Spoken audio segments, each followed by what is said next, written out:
Distance time graphs calculating speed. Consider the distance time graph below relating to Opie's cycle ride one day.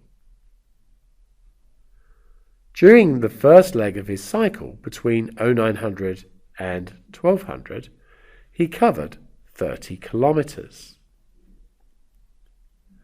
His speed during this time can be calculated by working out the gradient of the line segment. So going across and up. So from 0900 to 1200, we know that that is 3 hours. The distance covered is 30 kilometers. So the speed is 30 divided by 3, which is 10 kilometers per hour.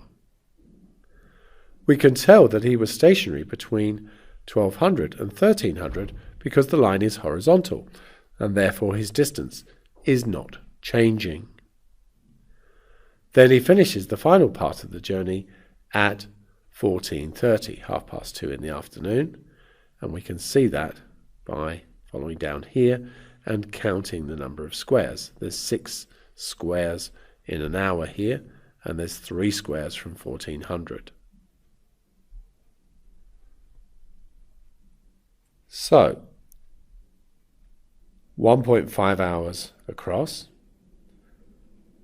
and 10 kilometers up. So the speed is 10 divided by 1.5, which is 6.67 kilometers per hour, rounded to 2 decimal places there.